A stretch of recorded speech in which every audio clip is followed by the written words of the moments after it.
Radio Free Skaro!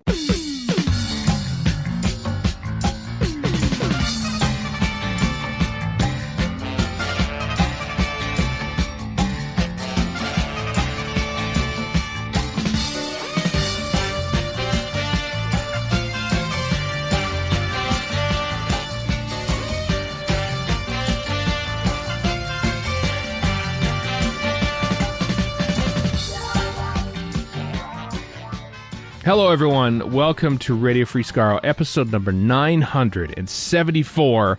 I am Stephen in Edmonton. Chris in Edmonton. Warren in Vancouver. Oh, no, hang on. That's not right, is it? Sam in Edmonton. Sam in Edmonton. That is the voice of Sam Watts you're hearing. Ostensibly, it's a bald person with glasses who has spent some time in Edmonton, which fulfills the Warren quota. But it's actually Sam Watts. He did music for Sarah Jane Adventures, Wizards vs. Aliens, The Traitors, one of the biggest reality show hits over the past couple of years in the UK, and also Doctor Who Tales of the TARDIS. And lives in Edmonton. So just when you think that Edmonton is nowhere, well, there's Doctor Who podcasts and Doctor Who musicians who actually live and work in this city. So, Sam, welcome to your first appearance on Radio Free Skaro. Yeah, thank you. I'm very much looking forward to it. Well, we're on it now, so hopefully we are. you're in it now. Warren's off gallivanting in Sweden right now. He is. Although by the time that this episode is dropping, he'll be on a plane on the way back. But he did interview Paul Cornell and Liz Myles about the now released adaptation from Big Finish, if you can get it on their website, of Goth opera, because they've been having some issues. We'll be talking about that a little bit later on, as well as a bunch of other merchandise and stuff like that. But hey, when you have someone who's done music for Doctor Who on, you talk to them about that. So Sam, tell us about doing music for Doctor Who. What's it like? It's a lot of fun. I've been very, very lucky. I've worked with Russell on and off now for, it must be about 18 years. That's a long time. Isn't it a long time? That's as long as this podcast has been going, by the way. Literally 18 years and 2 days as we record this. But anyway, yeah. Wow. Yeah, sorry, I needed to throw that in. This is the 18th anniversary. Happy anniversary of Free Skaro. Okay, sorry, continue, Sam. No, congratulations. Yeah. So it's it's a lot of fun. I was brought on to do the New Year's special of this new show called the Sarah Jane Adventures did that in 2006. Mm-hmm. And it went out on New Year's Day of 2007. I haven't really looked back since. It's a very cool world to get to be part of. Yeah. Tales of the TARDIS was the most recent thing that I suppose we've probably heard your stuff in, as well as the Pyramids of Mars Redux that you did music on that too, didn't you? Or did you do some? So I did the little bits with Shooty and Millie on the memory TARDIS. That was me, and then a little bit of the original music came in towards the end of the first bit, right, to take us across into the Redux. What about Tales of the TARDIS? What was scoring all 6 episodes of that about? It was a very tight schedule, right? Very tight schedule. But no, I got a message from the lovely Scott Hancock saying, "Do you have 5 minutes for a chat?" And we had a chat, and he was like, "There's this thing that we're doing," which was great. And it was lovely because I've been a fan of the show. So Sylvester was my doctor. Mm-hmm. You know, Ace was my companion. I had a massive crush on Ace when I was a kid, before I knew I was a raging homosexual. And Ace, I feel like Ace is just the gateway drug to a lot of different feelings for young people. I think she was. Ace was the first, technically lesbian. She was everything, man. She was everything to everyone. That's what Ace was. Yeah. She was. But yeah, so it was really special to get to write music, particularly for those two. Kind of a bit of a childhood dream in a way. And I got to up my numbers of doctors that I've written for. Right. Which is always fun.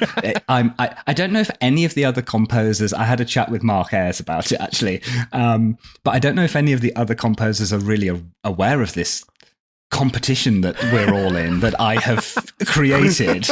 Right. But Sagan is in the lead. He has written music for episodes with the most doctors. Right. For Power of the Doctor. So Power of the Doctor, he went to I think 8. Murray, I think, is on 7, and I'm on 6. So it's yes, there's a very hotly contested competition that only I am in. Okay. 1 second here. So now, if you're looking at Day of the Doctor, technically we're seeing No Sir All 13 in there. But what are we count? This is important. We are sidelining this whole discussion to discuss about what. No, I love it. I'm just wondering what counts as officially scoring scenes of a Doctor, especially written. Is that what we're looking at here? Yeah, I just think trying to so. adjudicate in your favor here. This is what I mean. This is what I'm trying to do. Yes, here. I think so. But yeah, we did the math. Right. And Sagan just squeaks in to the lead. I wouldn't have thought because I'm thinking we got Bradley, we got Davison and Baker and McCoy and McGann and Jodie obviously and Joe Martin. And is that 7? That's 7 right there. I did it. Yeah. That was easy. Okay, well, obviously and we're I'm gonna called the pedantic one. Yeah, obviously we're gonna have to get I don't know, Eccleston and Billy Piper will have a Tales of the TARDIS, and it'll just be Eccleston ranting for 3 minutes about why I was fired. But if they ever actually let me loose on Doctor Who proper, I will be requesting an episode with every single Doctor in it. Just so that I can You don't even need every single. You've got you could do how many more do you need? Basically, give me that number. It's true. It's true. No, I've done. David, Matt, Sarah then Jane. There we go. Yeah, for Sarah Jane. Then Sylvester, got it. Yeah, Colin and Peter. That's 5. All right. We can do them again. Anyway. Yeah. So we just need to throw in a few extras. Yeah, get Paul back. A McGann one. It's got finally hammer out the right steals that for some reason keeps Grace Holloway off the lips of anyone who's ever spoken her name in Doctor Who, and do a Tales of the TARDIS that way, and just to get you closer to the big contest. Yeah, well. Sagan Akinola has no idea. Yeah, he has no idea that you're actually in this. So I have to ask then, if you're a child of the McCoy era, were you inspired by Kef McCullough music when you watched that? Where did you get was it Doctor? Please say it was Doctor Who that it sparked your interest in making music for TV and movies, please. I think it was, of course, Doctor Who that sparked my interest. No, I think it was part of it, and I feel in a way I have to say this because we're friends, but actually Mark Ayres' music I think is particularly great. Nice, and it is works incredibly well and is very, very clever. But yeah, I think all, and the Radiophonic Workshop in general, from early Doctor Who all the way through, is just such clever stuff. And I think they were really at the forefront, doing really experimental stuff that they probably couldn't have got away with doing anywhere else. So yeah, that was very inspiring for me as a kid. But I didn't really fully decide that I wanted to do music for film and telly until I was sort of a teenager. So, yeah, there were lots of other influences, but no, Doctor Who was definitely one of them. Mm-hmm. Even Chris, I think even you wasn't like one of your first CDs, like a Mark Ayres, like Curse of Fenric soundtrack or something like that. Yeah, the first Doctor Who CDs I ever bought were Curse of Fenric soundtrack and variations on a theme. Of course, we all love the variations on the theme. It's a theme to Fluid Links, for after all. It's a Geoff McCullough version, so. It is. Yeah. It is. I bought a Radio Shack sampling keyboard because of Geoff McCullough. After seeing him play one on the making of Silver Nemesis, which will finally be released on Blu-ray in October for on the season 25 box set. So, yeah. But anyway, Sam, we're glad that you're here, filling in for Warren and gracing us with all this insider knowledge about all the news topics that we'll talk about. None of which really, because I have no insider knowledge. Insider knowledge. We've exhausted it all. But we will talk about Doctor Who magazine 607.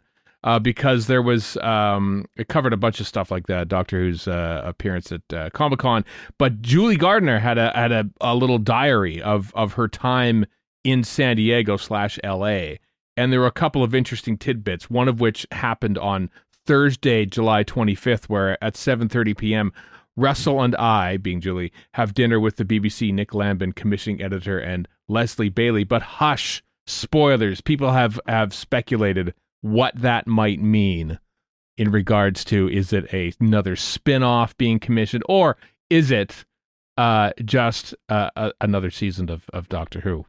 I hope it's the return of Adric. I mean, that's the only possible answer. Is it the 8 episodes limited series? And, right? Is it going to be a Marvel?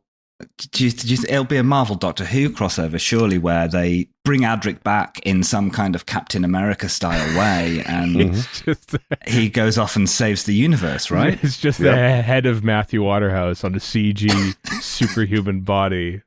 No, it's just the hand. It's the hand fused to a keyboard with a gold star and a belt rope, and he'll fly around. Coming to BBC iPlayer and Disney Plus in 2026. How that's going to go.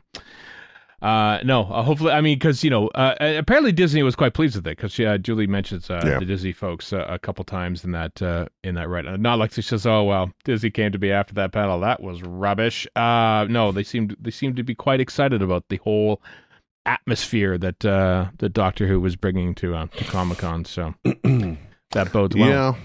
Yeah, and I mean, I don't know how much of it was part of the original deal or how much was an afterthought, but I mean, when you're doing spin-offs on top of the main show, like, okay, so Google alerts, right. If you have a Doctor Who Google alert, as I do, reputable there are as always. so many like doom and gloom naysayer, always on YouTube, a lot of them on YouTube, links that show up there about, the show is dead and whatever. Like, number one, we still have another full series to go.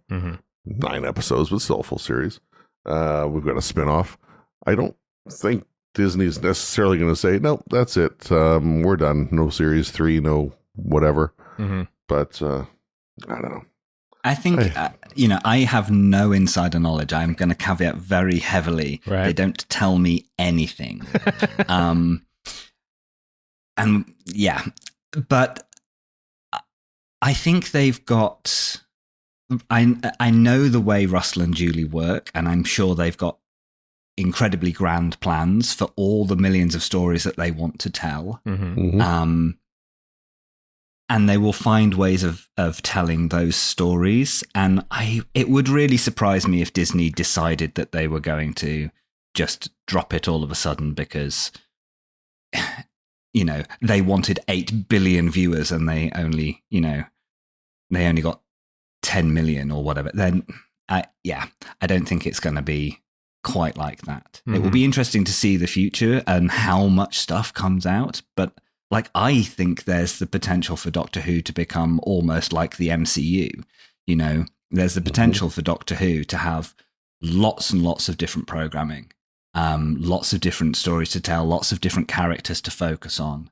And it could be really, really exciting if something like that happened, especially if they asked me to do some of the music.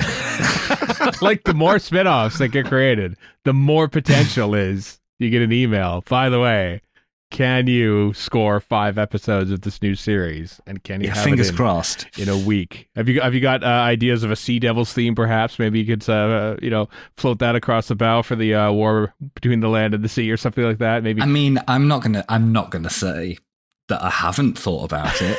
Right. Yeah, we'll see. Do your best Malcolm Clark impersonation or something like that. Like, imagine trying to sell the original Sea Devils score as like maybe something like this for the Sea Devils in 2025. Do you know, I don't think it would be entirely awful. I don't think it would be wrong. I think it's swung back around. I think we could use it. Everything is cyclical. Yeah. Everything is cyclical. But I mean, that was one of the really nice things about Tales of the TARDIS, was looking back at what had been done. And I did get to do some nice little nods to, like, you know, Dudley and Mark and just bring, because the original idea with that, we were talking about me doing music based on what they were doing at the time that the shows went out. Right. And, you know, we went back and forth with various ideas and then decided that it was probably best just to score it how we would score it now. Yeah. And then slowly,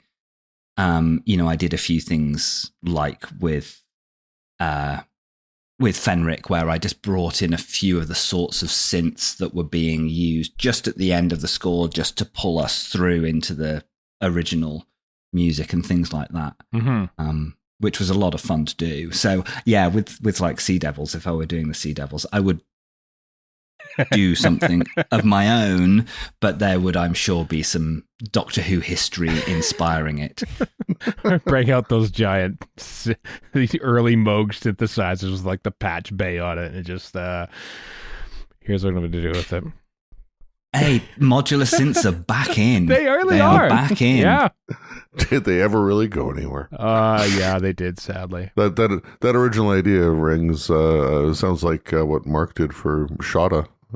Reproducing Dudley Simpson's score. Yeah, getting an actual like 8-person orchestra or something back together and doing it that way. I mean, the music for one of my favorite films in the last 10 years, Apollo 11, which is a documentary on the Apollo 11 moon landing. It's all contemporary footage, and the music is original music, but it's all made on technology that would only be available up to 1969, and it's stunning. It's stunning what they do with it. So it can be done. Yeah.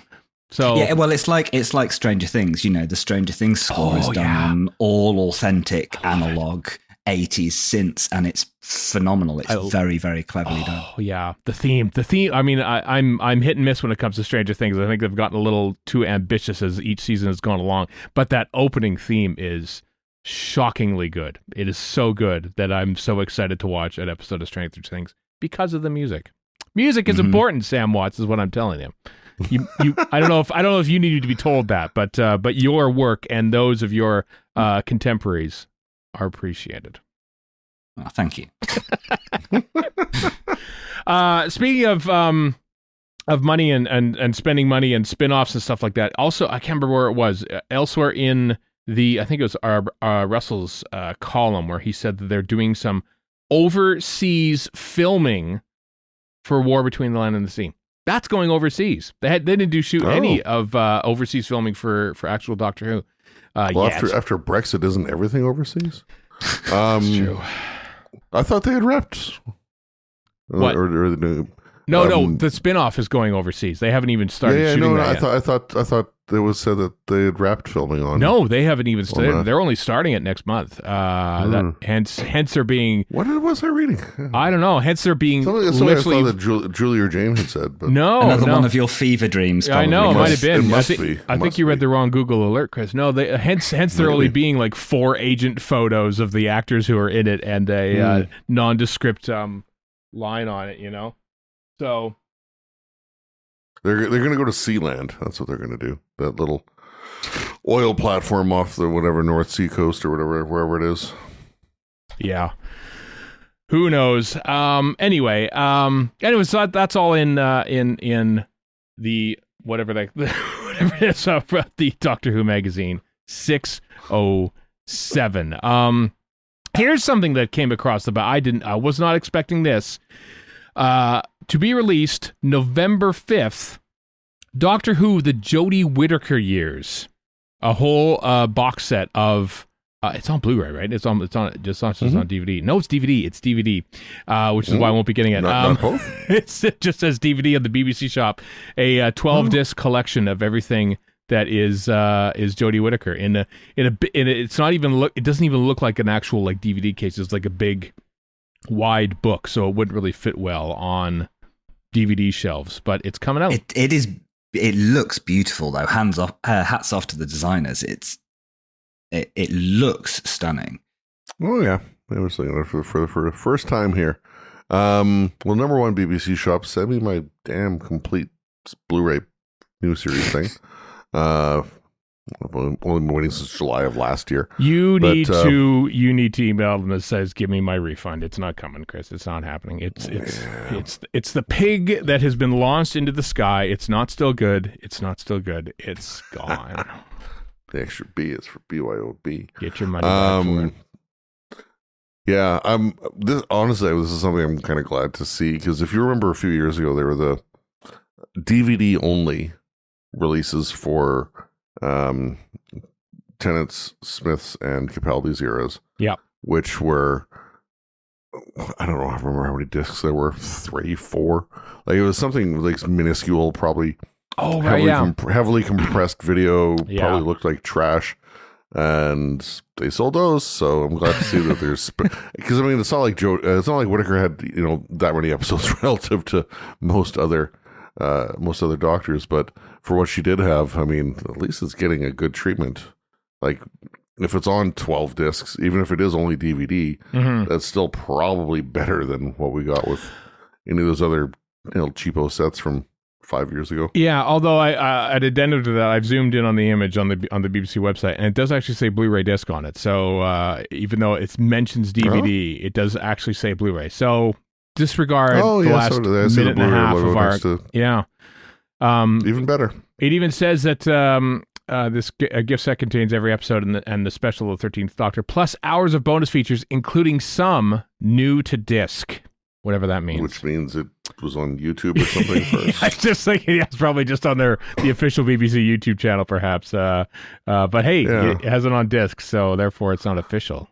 Honestly. Well, like just on the, I don't know if this is the US, I think it's the US page I'm looking at, but even just like down below under products you may like is the Matt Smith one, which is, it doesn't even say, was it 10 disc set? Yeah, 10 disc set. Right. And so 10 discs, and Matt Smith had a lot more episodes than Whittaker had. It's true. I know. If I mean, the packaging looks great, but it will not at all fit in anything that I want to have done with my DVD shelf. So sadly, I don't think I can compel myself to get this, even though it's the most annoying thing with the Whittaker era, because the whole season fits in in a case the same size as one of the Christmas or New Year's specials. So I've got like, oh wow, look at this huge collection of Jodie Whittaker stuff. Yeah, this one has 10 episodes. That one has 1. That one has 1. This one has 10. This one has 2. This one has 1. It's not very economical. So yeah. So this past week or so, last weekend, I finally, so I'm pretty sure my Xbox One's Blu-ray drive is dying. So I bought a 4K Blu-ray player, so I could, if nothing else, make a dent in my backlog of Doctor Who stuff. So Yeah. I've finally started going through season 9. Annoyingly, I'm watching the UK version, and annoyingly some stuff plays, not everything, but I do have the North American one as well. But just talking about like what the treatment that stuff gets, like obviously we've rambled on and on about how fantastic the Blu-rays of the classic series are, but just every time I put a disc in, I'm just reminded of that. Like we've got 2 or 3 edits of Day of the Daleks and a couple edits of this and that, and just the love. I appreciate the care that goes into all this stuff. So much. Sam, do you participate in the collection of Blu-rays and stuff? There's no guilt if you don't. Warren doesn't either. So I don't actually. I'm trying to be as minimal as possible. Right. I have quite a minimalist aesthetic, and for somebody who works in it, I actually watch surprisingly little television or films. A lot of the time I don't have time. But yeah, so I'm not a big collector of DVDs and things. However, I do know how much work goes into the restorations of the classic Who. And it's basically a passion project for everyone who's doing it. They do it because they love the show. And they do an amazing job. Nobody's making money off that for sure. No. When Mark Ayres finally has time to retire, do you think you'll pick up the mantle, Sam, and be the official music archivist on these Blu-rays? Absolutely not. But not because I don't love it, right? But because Mark is an actual bona fide genius. Yeah. That man, his technical knowledge and his technical skill with mixing, restoration, putting aside the brilliant music that he writes, but his technical skill is astounding. And I would be lucky to have as much as he has in the fingernail of his little finger. I am an absolute Neanderthal when it comes to technology.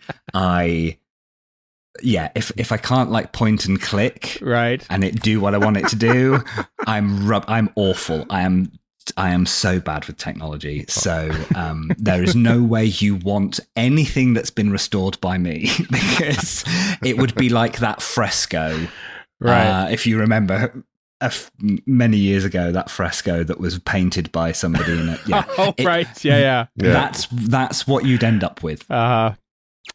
I just have visions of like you with your Casio keyboard scoring, season 3 of The Traitors. And why isn't it working? Pretty much. That's pretty much how I do it. Yeah. Are Casio keyboards still a thing? They still make those? Yeah. Good. Casio actually make quite good keyboards. Oh, do they? Okay. I always thought they sort of just made entry level stuff, which we all learned on. And had I used to have a Casio. When I lived in the UK, I had my master keyboard was a Casio. It was very nice. Oh, well, apologies to Casio then. I've had a few Casio keyboards over the years. I don't anymore.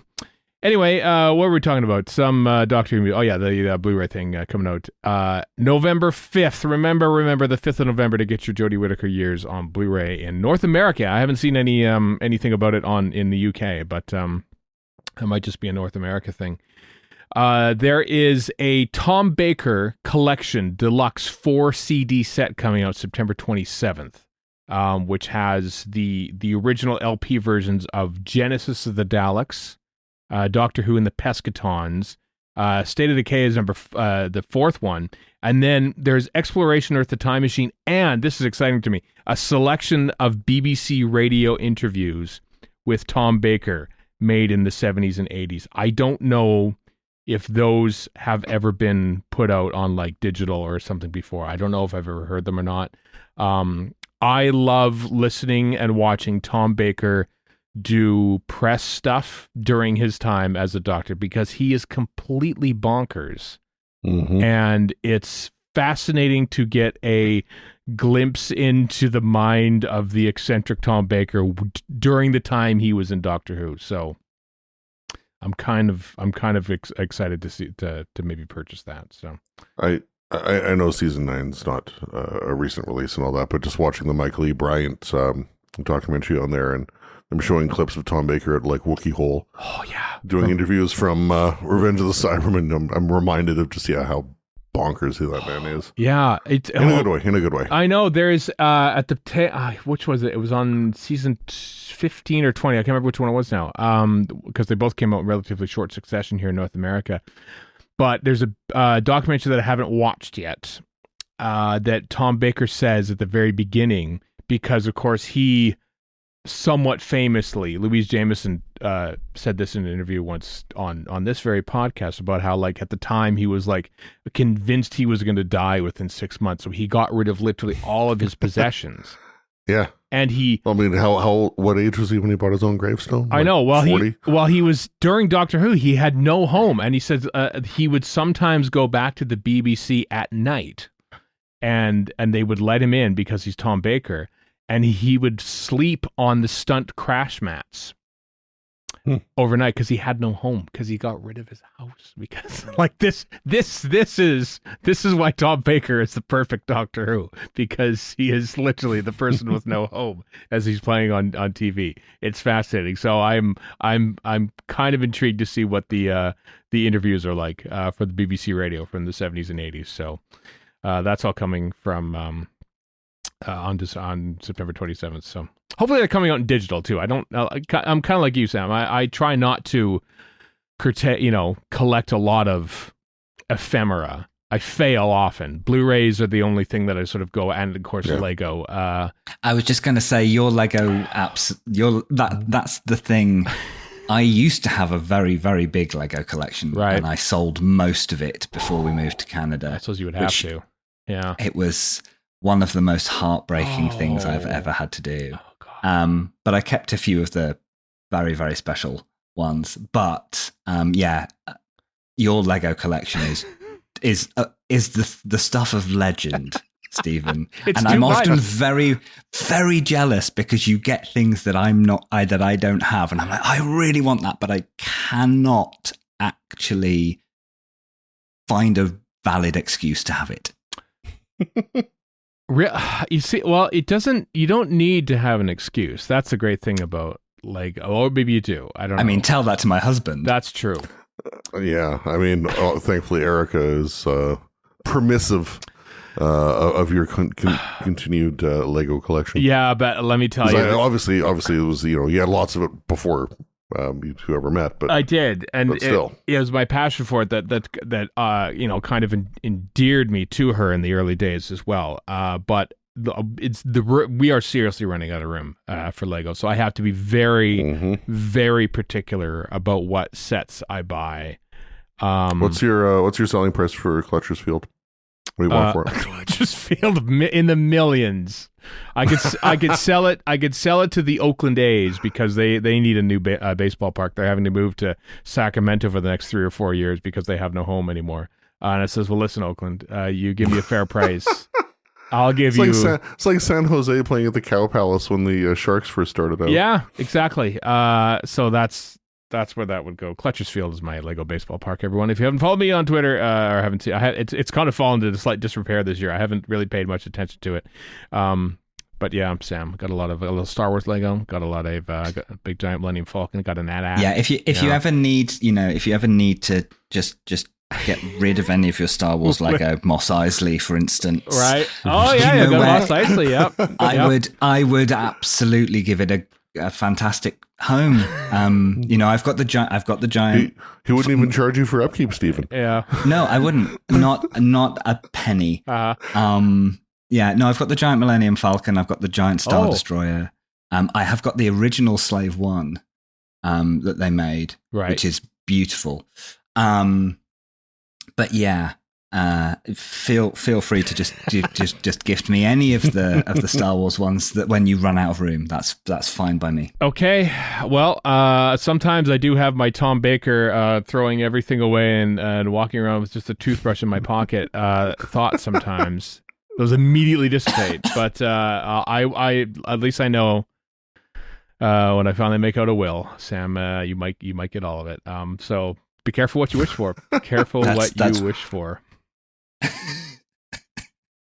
Get a garage. Get a Sentinel lockup unit because you might need it just to store all the Lego.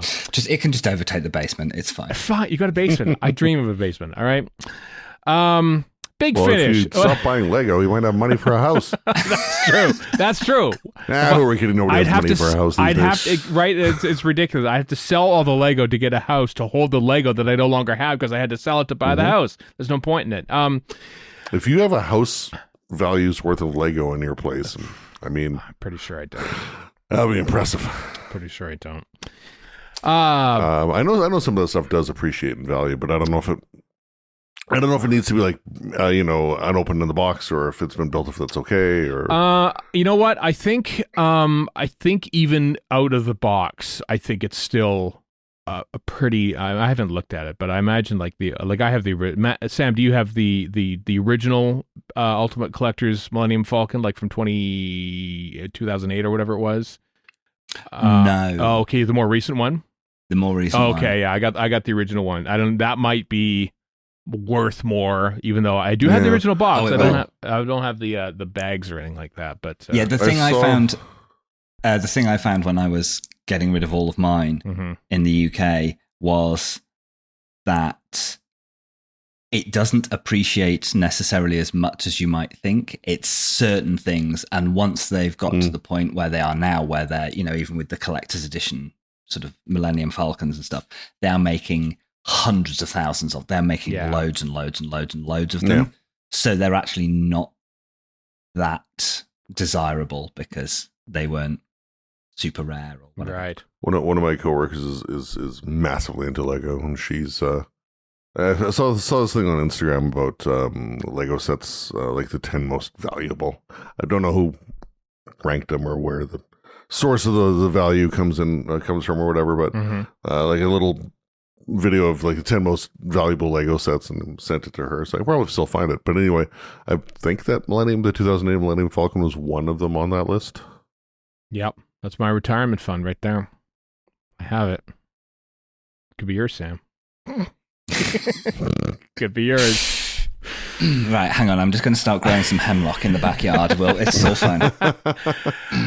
Big Finish. So Big Finish, as you know, or maybe you don't know, but they've been having some issues with their upgrade to their website. So the old website that is, was reaching the end of its natural life.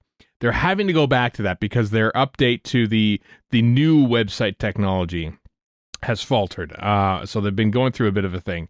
So they're temporarily migrating back to the old website until they are 100% certain that the new website can be set up and everything. So Jason Hay Gallery posted a big thing on the Big Finish website just to say that sorry, everything is going to be fixed. And they seem very humbled by this unfortunate thing that's happened, but they're doing their best to sort of ease customer what's the word I'm looking for? Customer letting people just mainline their stuff. Exactly. Yeah, exactly. So too bad for Big Finish right now, but they're doing their best. Happy 25 years of Big Finish. Our website is broken, but ouch. Yeah, I know. It's tough work, but they'll get through it.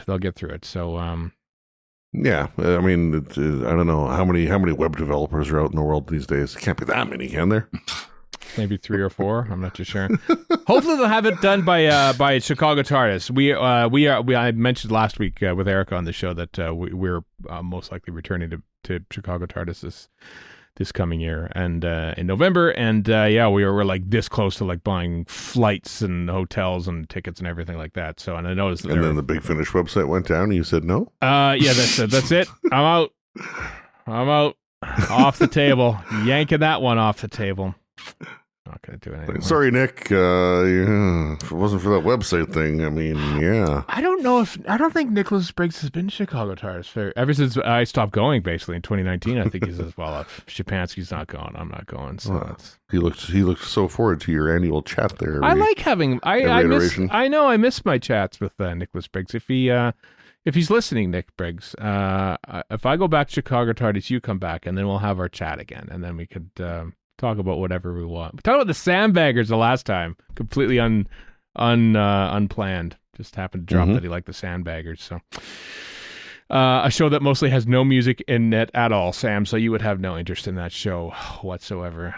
Oh well, not going to make you any money. There's a couple. Neither do the shows that have got my music in. It's fine. That's true. Hence you living in Edmonton. There's a couple of original 15th Doctor audios coming out November 7th on CD. One of them is by Neil Bushell. It's called Doctor Who on Ghost Beach. It's read by Susan Twist. She what was in the most recent season of Doctor Who. And then there's also Doctor Who Sting of the Sasquatch by Darren Jones. Now, I have to focus on this one because I don't like this. In a national park in Northwest America is where they say we all know that isn't Sasquatch a more Canadian mythology, cryptozoological creature? It could be, but see, I always hear like Bigfoot, not Sasquatch. Sasquatch is definitely more of an American thing in my experience.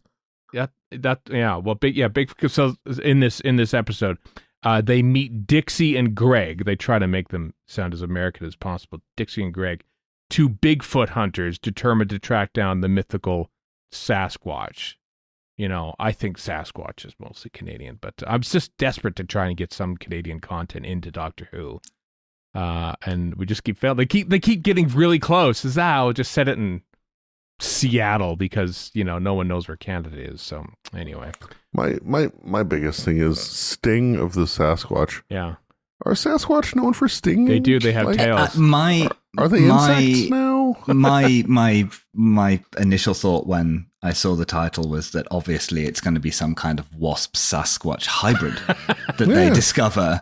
A wasp watch. Yeah, especially talking about it in the wake of the Tom Baker stuff because he did that hornet's nest thing. Yeah. And then we've got, the wasp from the Unicorn and the Wasp. And so, you got that rich tapestry you can build off there, but no, Sting of the Sasquatch. Yeah. Do they know what a Sasquatch is? I don't know. Maybe they should have asked Genesis Linnea who reads it. They should have consulted Genesis Linnea, who is also in Empire of Death. They should have maybe asked a Canadian what a Sasquatch is. I'm just saying. Well, I mean, if you're in Northwest America, then Northwest America. Why ask a Canadian? That's true. Northwest America. Literally, no one calls it Northwest America. Anyway, that's both of those coming out November 7th. You can buy them and pick holes in them if you wish. This is exciting for us. It's been a while since we've played Trivia Mr. Fibuli. We might have to bring it back because on March 20th of next year, incidentally close to the 20th anniversary of Modern Who, the official quiz book is coming. The temp artwork says summer 2025. The official release date is March 20th. It doesn't say who Doctor Who has written it. It says here, so it's even that isn't really known. So, but there's only 100 questions, so I feel like we would probably burn through this book in like 2 episodes of this podcast. But any updated quiz, because the quiz book that we use mostly is the Jacqueline Rayner one from 2013. So we have an entire 10 years of Doctor Who stuff after that we haven't been able to quiz people on. So we might have to buy this for podcast purposes coming up. So there you go. Possibly. Yeah. I mean, I'd still rather use the Jack Rayner one than the Nigel Robinson ones from the first half of the 80s. From the mid-80s? Yeah. That could be fun Although too. I do have all of them You here. do I have think one. you do as well, don't you? No, I don't. I think I need to borrow Oh. those from you and do future. Yeah, Sam, what's So, your because we're always on the lookout for new contestants. What is this? Isn't a no judgment here. We're just looking for potential participants. What do you think your level of Doctor Who knowledge would be to participate in a trivia game at some point without being embarrassed? How do you feel about that? Well, I was going to say, if you want a good laugh, then I'm probably a great guest. Okay. Yeah, I'm. To be honest, Right. My memory is absolutely shockingly awful. Okay. Like I have a terrible memory. So yeah, I don't hold. I'm at the point in my life where when I learn a new fact, it pushes an old fact out of the other ear. Right. And so I'm surprised I can put socks on anymore. So I think, yeah, I think it would be fun. Okay. For everyone else, Right. Not so much for me. Okay. But I'm a willing stooge. Maybe we'll do Doctor Who composer trivia. We'll get you and Mark Ayres. We'll get Peter Howell on, Paddy Kingsland, Skype in Kef McCullough from Australia, or wherever he is right now, and we'll see who then we'll see if Mark Ayres will just wipe the floor with you all. But yeah, he will. Clearly Murray would win it all. Murray would all. Yeah, that's true. Murray Gold if he ever responds to my email. No, I never sent him one. Anyway, the Doctor Who official quiz book, March 20th, 2025. Feel like there should be more than 100 questions, but anyway, you got time. You got time to write more of them between now and. I get the impression from the description that it sounds like kind of like a cross between like an adventure, like a choose your own adventure, or like an adventure story type thing, with trivia questions. Think so? So like if you answer whatever correctly, then you maybe turn to page X to continue the story. I don't know. That's kind of the impression I get. I don't know if I can justify that, but I would just whatever. turn the page. I wouldn't. I don't need your permission to turn the page. Book. Did you ever have any of the Doctor Who choose your own adventures? Yes, I did. I had one of them. Okay. I think Philip Martin wrote that one. And I Could be. I'd have to dig them off my Yeah. shelf. I have a handful of them. Yeah. I remember one of them just had like the worst drawing of Colin Baker on it. well, nobody could draw Colin Baker. John Nathan Turner vetoed any Colin Baker covers because he didn't like the cover that Andrew Skilleter did for the original Twin Dilemma. And so they just thought, no, I don't like it. Nobody draw Colin Baker anymore. And so I don't think he's on any single original Target novelization of any of his books. They thought, no, we're gonna put Jacondans and twins on the cover of this Twin Dilemma Target novelization, and not Colin Baker. Don't know why. Don't know why to this day. I would have to look. Where's the Blu-ray documentary on that? Where is that? I want to see that on the season 21 set. Target stuff? Yeah, on why Colin Baker was left off Target novelization covers. That's what I want to know. So there you go. Chris That Chapman. warrants a 75-minute Matthew Sweet. Chris Chapman, Moon Balloon Productions on where Toby Haydock focused on where is Colin Baker. It's just about Target novelizations. Anyway, last bit of news before we dip back to a Worldcon and talk to Paul and Liz. David Whittaker, Simon Guerrier's David Whittaker book. So last week we talked about the 4-page postscript that had some new information that had come out since the book came out, which is shocking given the fact that David Whittaker died in 1979, that there's still stuff coming out about his history.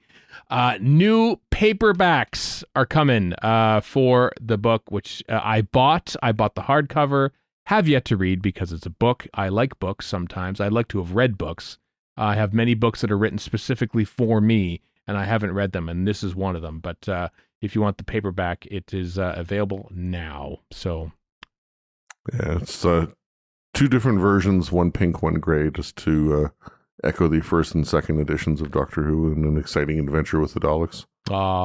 That's a nice touch. That's a great touch, actually, because it's called David Whittaker, an exciting adventure on television. So there you go. Links in the show notes. You can obtain a copy of that. We'll be back to wrap after this, though. It's Warren back in time at Worldcon in Glasgow with our friends Paul Cornell and Liz Myles. So the reason I've got you both here together is because of Goth Opera, which you wrote originally, and Liz has now adapted from Big Finish. So I guess I'd start with, what were the origins of Goth Opera, the book? I'd already been quite successful on the New Adventures range, so when Peter Double Evans started up a range of missing adventures to go alongside it, starring other Doctors other than the Seventh, he asked me to write the first one. And I initially resisted that because I thought they'd want a Tom Baker book and I really wanted to write for Peter Davison, but no. So I got to write a Peter Davison one as the first one up. Mm-hmm. And what was, for those not familiar, me for one, what is the sort of plot of Goth Opera? Oh, it's a vampire story set in modern-day Manchester, involving the links between ancient Time Lord society and the vampires. Mm-hmm. Putting the whole state of decay stuff into the context of the existence of vampires across the universe. Sweet. And then Liz, yes. 20-odd years later, or 30-odd years? How long has it been? 30 years. 30 years later, 30 you then years. adapted with the voices from the book, and the show. So yes. how first of all, how intimidating was that? I really want to give the... I know I should give a professional answer here.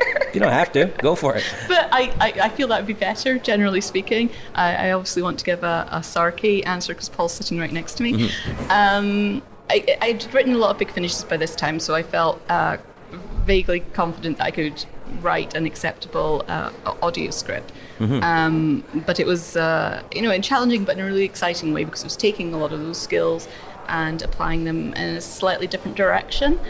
And I think the moment I felt like most comfortable with it was, the first, when reading through the book, you're making a bunch of notes and things. Mm-hmm. And the fact that you could lift out quite a large section, which was not relevant to the main plot, and indeed I wouldn't have been allowed to have in anyway because of all the extra actors. Mm-hmm. And then suddenly you're left with pretty much 3 hours worth of content with 2 very obvious cliffhangers at the hour marks. And I was like, oh, right, well, that's handy. I've got a very clear and easy structure here. Brilliant. I have a, as Paul would put it, a shake. So at that point, I was feeling much more comfortable because I'd broken it down into enough bits that I thought, okay, this is going to be all right, I guess, maybe a bit. You kind of answered my next question, which is what did you have to pull out? What did you, in fact, maybe add or kind of put your own flavor to? So I consider it to be a very faithful adaptation. Mm-hmm. Basically, all of... I hate Paul's sitting right here, so it's incredibly annoying. All of the good dialogue is Paul's. It is true. And the bit that was taken out is there is a large section that with Romana set on Gallifrey, and there is a crazy journey through a bunch of places with a bunch of characters, and basically it would be very weird for newcomers just to this novel because it ties into a new adventure, Blood Heat. Mm-hmm. And I also won't be allowed because, yes, it's 3 hours, which is quite a big story. But it would just so many extra actors for such small parts. There's no way my editor would be fine with that. Other than that, I think there were very few changes. Stuff had to be a little bit restructured, some of it just to smooth it out. And there's a couple of bits just taken out because there were like small subplots, just because I needed to cut down the material a little bit still. Mm-hmm. And I think there's one thing that I was really just, I have to take it out. Because it's one of the coolest things was there's a vampire baby in the novel. Mm-hmm. And I tried a bunch of different ways to translate this into audio, but all of them were basically rubbish. It would have come across terribly. You need a visual or you need writing for that to work. It's just there isn't a method that isn't incredibly clumsy to do it in audio that I could figure out, or that people that I talk to be like, am I missing something here? Could suggest. Look, it's a vampire baby. Basically, there's that vampire baby again. Yeah. But the thing is, there's also in the background. a conversation with Nyssa, telepathically-ish, where she senses stuff from the vampire baby, and they're not words.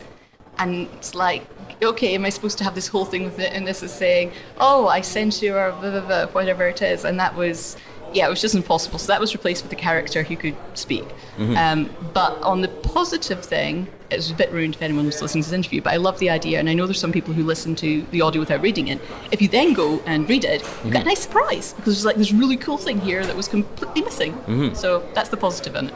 So you guys are both friends. Was Paul, and between you and Paul, did you like consult with him on this stuff, or was it? Did Paul say no, it's all your deal, or was it kind of a mix of the two? I did kind of say no, it's all your deal, but then I read the scripts and I was just delighted. I don't think I changed anything.